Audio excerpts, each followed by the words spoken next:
Então, vejam só, a densidade nutricional do plano alimentar é algo que a gente também tem que levar em consideração. Esse trabalho o que seria um alimento de baixa densidade nutricional, né? Então a gente tem aqui, olha, saladas, frutas, as sopas, o leite, as leguminosas, e a densidade nutricional vai aumentando conforme vai aumentando o conteúdo de carboidrato ruim e gordura ruim da dieta, né? E baixa em fibra. Então, um alimento de baixa densidade nutricional é aquele rico em fibra, água e carboidrato, proteína, uma boa relação, tá? Um plano alimentar de baixa densidade energética, ele compreende frutas, verduras, grãos integrais, leite, derivados, legumes e carnes brancas, sem bebidas açucaradas e álcool, maior volume de comida com menor conteúdo energético, maior saciedade por isso reduz a ingestão calórica, ajudando na perda de peso de forma sustentável e evitando o reganho de peso. Gente, às vezes, só fazer isso na dieta do paciente, se ele não for atleta, ele já emagrece. Por quê? Eu atendi uma paciente esses dias que ela tomava 10 latinhas de cerveja no final de semana e fazia dieta low carb, treinava em jejum, dieta low carb. Falei, vamos fazer o seguinte, vamos parar de tomar essa cerveja no final de semana?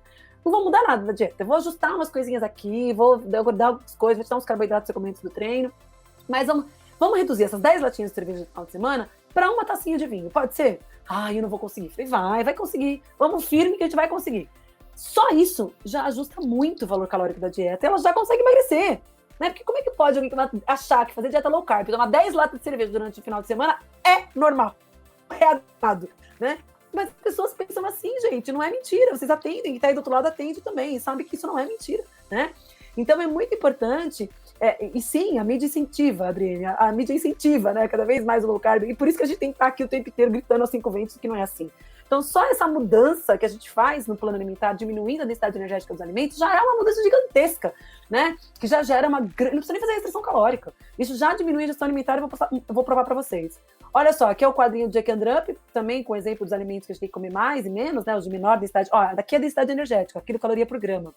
Então 0,6, 1,5, né, e aqui acima, olha, 4, 9 são os que têm maior densidade energética, tá?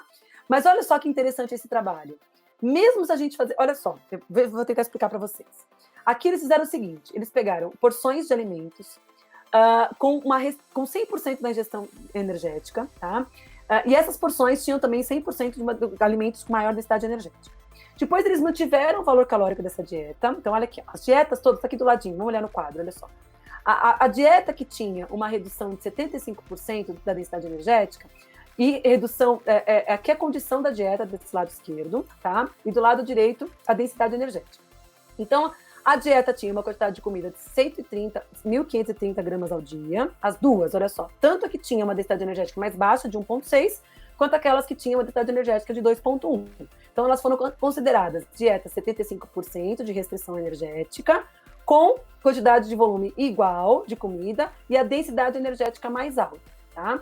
E aquelas que mantiveram a ingestão calórica usual, com uma quantidade de comida de 2.040 gramas ao dia, e a densidade energética de 1,61 no grupo, numa densidade energética mais baixa, e numa densidade energética também mais alta de 2,1. Então, o que variava era a quantidade de comida, ou seja, a ingestão calórica, tá? E olha que interessante nesse gráfico aqui desse lado. Houve uma redução de 32,4% da ingestão calórica diária, que equivalia a 812 quilocalorias por dia, só quando reduziu a densidade energética da dieta. Claro que quando você teve uma redução de 25% do valor calórico total da dieta, associada a uma redução da densidade energética, isso ajudou a reduzir mais a ingestão energética. Então, comeu menos. Então, aqueles que reduziram 25% do valor calórico total da dieta e tiveram uma densidade energética de 1,6, comeram menos. E comeram menos 800 calorias da dieta. O grupo que não fez restrição calórica, tá? Que manteve lá o 100%, que é a segunda linhazinha acima da primeira aqui de baixo, tá? Esse grupo, ele não fez restrição calórica, mas teve uma redução da densidade energética, que foi esse grupo aqui, olha. Desculpa, esse aqui. 1,61, tá? 1,61 com 100% da ingestão calórica. Esse grupo também consumiu menos, mas não teve restrição calórica. Quando comparado com os grupos, claro, do controle, né? Mesmo aquele que restringiu calorias, ó, que é a segunda linha de cima para baixo, mesmo aqueles que restringiram caloria, mas não diminuíram a densidade energética, que é esse aqui, olha só, que consumiu 1.530, mas manteve a densidade energética de 2,11, a ingestão energética ainda foi pior. Então, o que isso mostra? Que se você fizer restrição energética, mas não fizer redução da densidade energética, a sua ingestão alimentar pode ainda continuar alta. Agora, se você não faz restrição calórica e faz redução da densidade energética, você consegue reduzir a ingestão calórica. E melhor, se você faz uma redução calórica de 25% e ainda reduz a densidade energética, você reduz em 800 quilocalorias a sua ingestão energética diária. Então, a densidade energética é muito importante e as pessoas esquecem disso no dia a dia quando fazem dieta. Só pensam na restrição calórica, né? Não adianta fazer restrição calórica como alimento de densidade energética. Por exemplo, uma dieta cetogênica, que é ovo, bacon, gordura de picanha, um monte de açúcar. O que adianta eu ter uma dieta restritiva em calorias e altíssima em alimentos de alta densidade energética? Não adianta nada.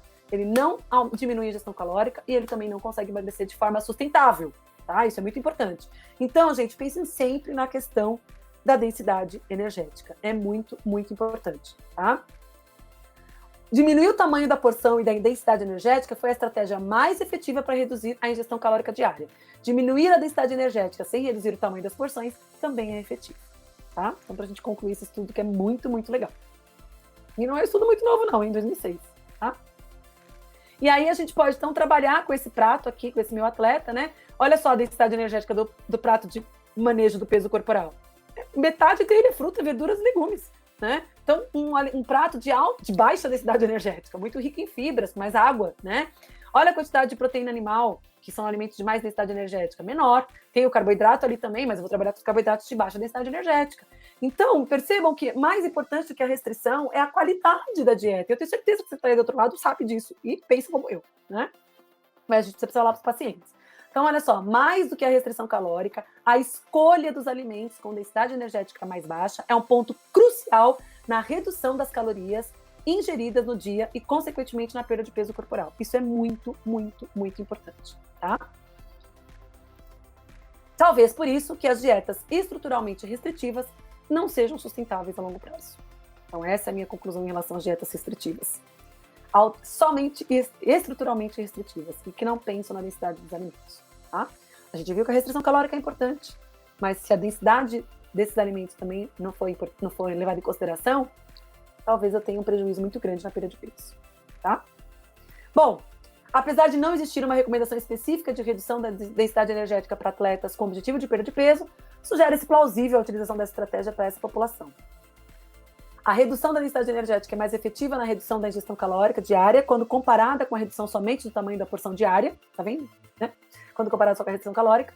Assim, é possível consumir uma boa quantidade de comida com foco na redução da densidade energética, permitindo menor fome, maior saciedade pelo maior teor de fibras e maior aderência ao plano alimentar proposto para o alcance do peso corporal, alvo no processo de emagrecimento. Então, isso é muito, muito, muito importante, tá? E olha só que interessante esse estudo. Em atletas que são fisicamente ativos ou aqueles que estão em sobrepeso e obesidade, por que acontece o reganho de peso? Olha só, esse indivíduo com sobrepeso e obesidade, ele passa por uma intervenção nutricional, pode ser as mais diversas possíveis, né? Desde dietas, frequência alimentar, restrições calóricas, enfim. Vai ter uma perda de peso importante, e ele precisa associar a isso mudanças de comportamento e atividade física, né? Aí ele tem uma perda de peso importante, que pode gerar, nessa perda de peso rápida, né, ou aguda, a gente pode ter um reganho de peso. E aí esse paciente tem um problema muito grande em ter aderência novamente à estratégia nutricional. Por isso que é importante o monitoramento da estratégia nutricional que você escolher com esse paciente, para que quando ele perca peso e ele tenha, de repente, um reganho, que esse reganho não seja tão intenso, não seja tão grande, para que ele não perca a confiabilidade no seu trabalho, mas que ele também não perca a vontade de continuar emagrecendo, né? E aí, se esse paciente retomar, então, a ingestão alimentar e os fatores ambientais de atividade física e mudança de comportamento, ele vai ter, então, a manutenção do peso. Mas isso também não é garantia de que ele não vai ganhar peso de novo, né? Porque essa manutenção de peso dura 1 ano. E em 1 ano ele continua... Desde que eu dava aula de obesidade, eu falava isso, né? Quem foi meu aluno na pós vai saber disso. E se aula de obesidade, faz muito tempo, né? Ave Maria. Que a gente, depois que emagrece, fica 1 ano metabolicamente ou bioquimicamente estimulado a voltar a ganhar peso. Então, bioquimicamente, essa manutenção de peso, ela tem que passar de 1 ano, para eu garantir que seja uma manutenção de peso. Se eu atingir 1 ano e ele possivelmente vai ganhar peso novamente.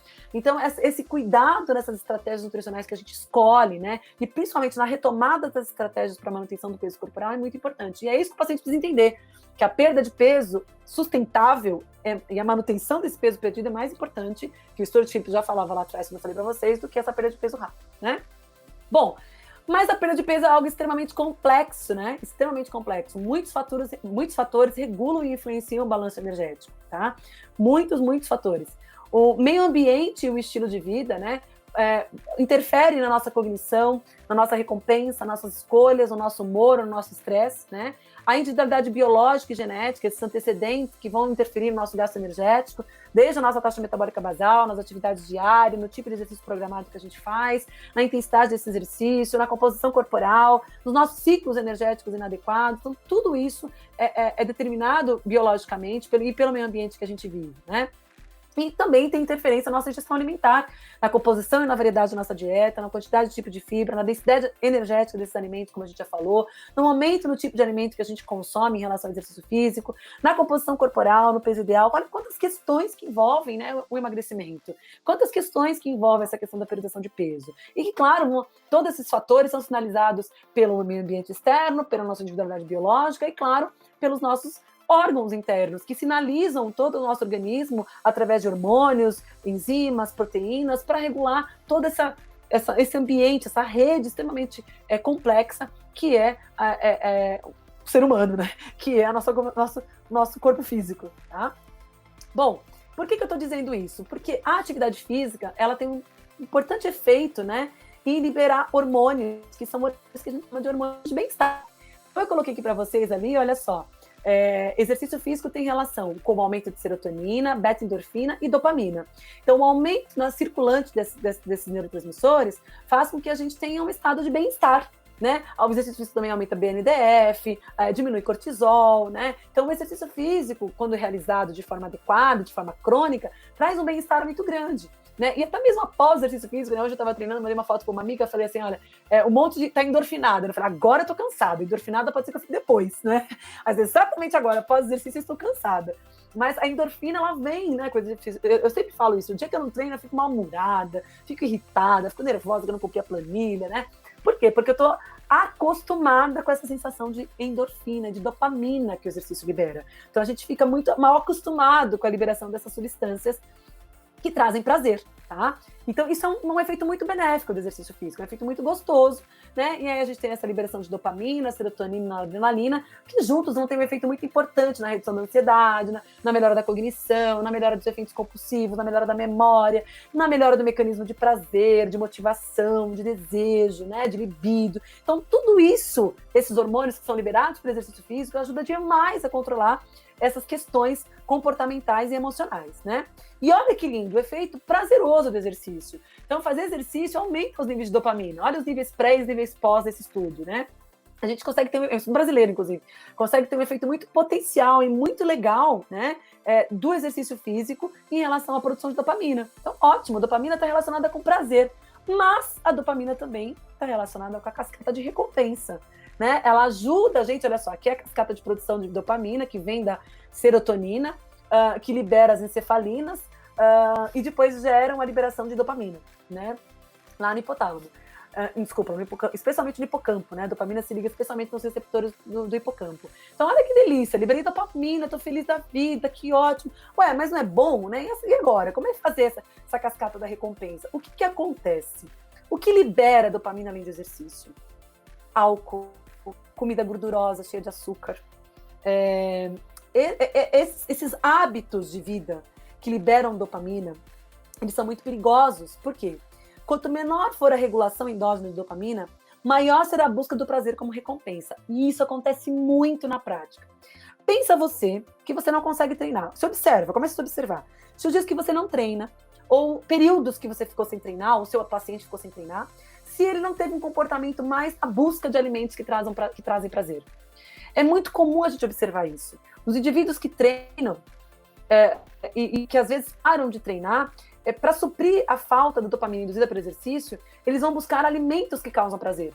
E aí não é comer brócolis que dá prazer, não é comer aspargo que dá prazer. O que dá prazer é comer açúcar com gordura e álcool, e bebida açucarada. Isso dá muito prazer. Muito prazer comer uma pizza, comer um hambúrguer, comer um pavê, comer um bolo, é muito mais gostoso, né, do que comer um brócolis, do que comer um prato de verdura, do que comer fruta, né? Aí você fala pro paciente, tá com fome, come uma maçã, né? Isso é jargão de nutricionista já, né? Não, né? Não vai comer uma maçã.